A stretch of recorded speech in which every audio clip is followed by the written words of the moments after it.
को जानना है कि प्रथम कोटि की अभिक्रिया से आप क्या समझते हैं। तो प्रथम कोटि की अभिक्रिया की परिभाषा होती है कि प्रथम कोटि की अभिक्रिया वे होती हैं जिनमें अभिक्रिया की दर केवल एक अभिकारक की सांद्रता पर निर्भर करती है। इन अभिक्रियाओं की कोटि सदैव एक होती है, जहां t बराबर अभिक्रिया का समय होता है। SI में इसकी इकाई सेकंड इनवर्स होती है। प्रथम कोटि की अभिक्रिया का मतलब यहाँ पे ये हुआ कि ऐसी कोई भी अभिक्रिया, जैसे हम ये मान लेते हैं, जैसा मान लेते हैं कि एक अभिक्रिया है A से उत्पाद B बन रहा है, ठीक है। तो इस अभिक्रिया का जो वेग होगा, अभिक्रिया का वेग, ये केवल A की अभिकारक की सांद्रता की एक घात पर डिपेंड करेगा। यानी ऐसी कोई भी अभिक्रिया जिसकी कोटि, अगर इस अभिक्रिया की कोटि निकाली जाए तो उसका मान 1 आएगा। तो ऐसी कोई भी अभिक्रिया जिसकी कोटि 1 होती है उसको प्रथम कोटि की अभिक्रिया कहा जाता है। यदि कोई ऐसी अभिक्रिया हो जिसमें A और B दो अभिकारक हों, इससे उत्पाद बन रहा हो, तो इस अभिक्रिया का जो वेग होगा, अभिक्रिया का वेग यदि A की सांद्रता की मान लेते हैं कि 1 घात पर डिपेंड कर रहा है और B की सांद्रता की 0 घात पर डिपेंड कर रहा है, तो इस अभिक्रिया की अगर हम कोटि निकालें तो इसके कोटि का मान 1 + 0 यानी 1 होगा। तो ऐसी कोई भी अभिक्रिया जिसकी कोटि का मान 1 होता है उसको प्रथम कोटि की अभिक्रिया कहा जाता है। और ऐसी अभिक्रियाओं की जो इकाई होती है वो सेकंड इनवर्स होती है। तो हम लोगों ने प्रथम कोटि की अभिक्रिया जान लिया क्या होता है। अब हम लोग जानते हैं जो इसमें न्यूमेरिकल दिया हुआ है, कह रहे हैं कि एक प्रथम कोटि की अभिक्रिया के लिए प्रारंभिक सांद्रता उतनी दी हुई है। तो हम मान लेते हैं कि यहाँ पे इस क्वेश्चन में हमको T1 यानी पहले वाले केस में एक T1 यानी समय दे दिया है 5 मिनट का, ठीक है। और उसकी प्रारंभिक सांद्रता जो है, जिसको हम R0 से प्रदर्शित करते हैं, वो 0.6 मोल प्रति लीटर है। और जो R1 है वो 0.4 मोल प्रति लीटर और R2 जो है 0.3 मोल प्रति लीटर है। तो हम जानते हैं कि प्रथम कोटि की अभिक्रिया के लिए जो वेग नियतांक का सूत्र होता है वो होता है K = 2.303/T log 10 बेस प्रारंभिक सांद्रता बटे अंतिम सांद्रता। इस सूत्र से हम निकालेंगे। तो प्रथम शर्त के अनुसार हम देखते हैं कि प्रथम केस में K = 2.303/T, इसमें T की वैल्यू जो है 5 मिनट दी हुई है हमको, ठीक है।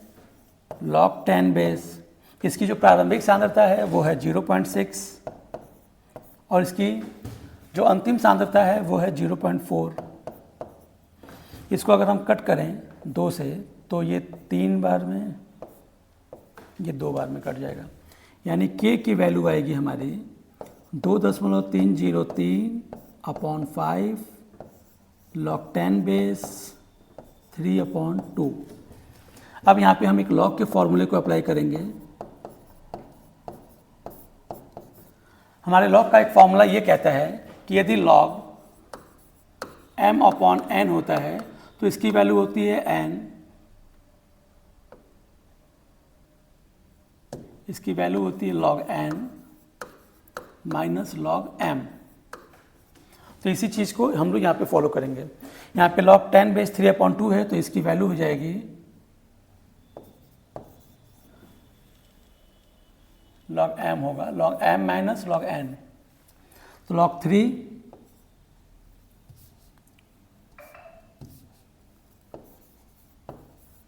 3 minus log 2।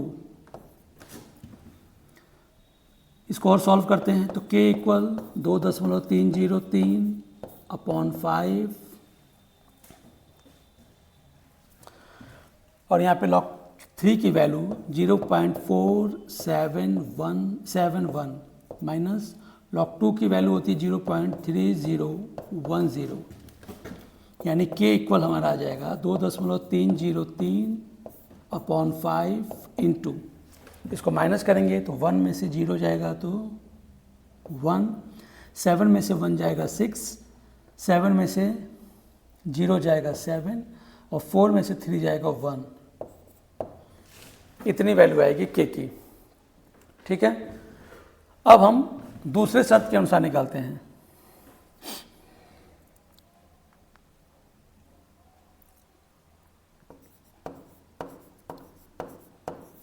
दूसरी शर्त के अनुसार